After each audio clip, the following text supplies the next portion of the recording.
Evening Facebook. So, change of scenery today. We're up in PT Studio today. It's World Stress Day.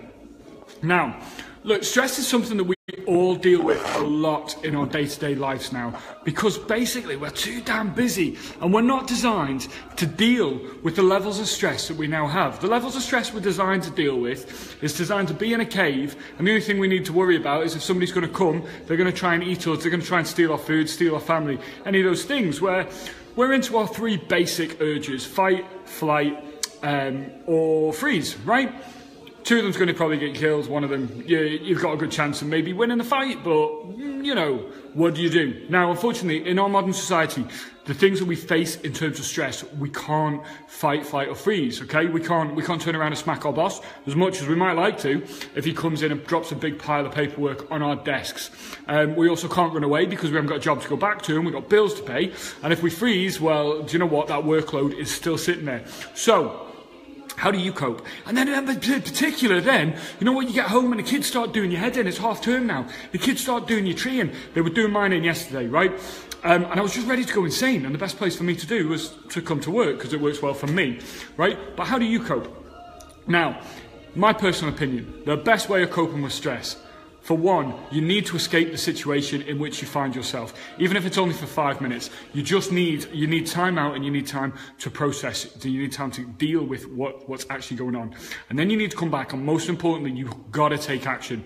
Because the problem with most stresses is they become a stress is because we've left them for too long. They've built up, they've produced a lot of overwhelm, and now we're sitting there getting more and more stressed because we've got more and more things on our plate.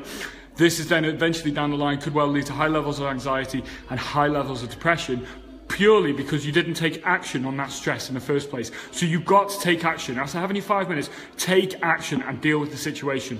You'll also find tips that help. Having a decent diet. Folks, honestly, it's one of the best things you can do. It helps your brain work properly. It's a case of putting the right fuel in your car. Yes, you can live on crisps, red wine and chocolate, which sounds amazing.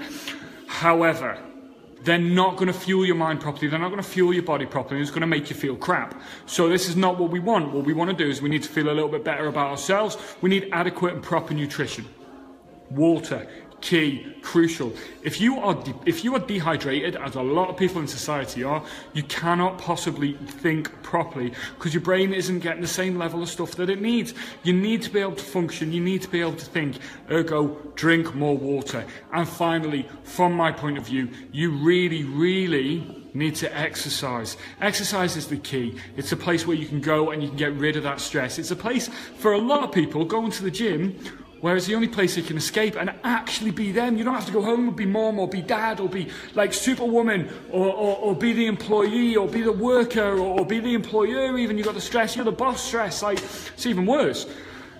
But when you go to the gym, you're just you, right? You just get to just be you, and you can't do anything but be in the situation in which you're in, as long as you're getting a solid enough workout while you're there, because you can't think of anything other than the workout you're doing.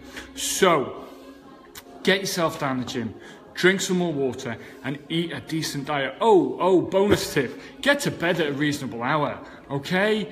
Like, it's brilliant sitting up watching a film, but it's not going to do you any favours tomorrow. It's really not. Neither is that glass of wine that you choose to have while you're sitting there watching TV. It's just going to make you feel crappy tomorrow and not think properly, right? I only wanted to do 3. I've ended up giving you 5 tips. Give them a go. Especially if you're feeling like you're under it at the minute. And I'd love to know if you've got any comments, you've got any ideas on kind of what you do. If you think it's going to help somebody else, what you do to cope with stress, let's post them below and let's get a little bit of a debate going.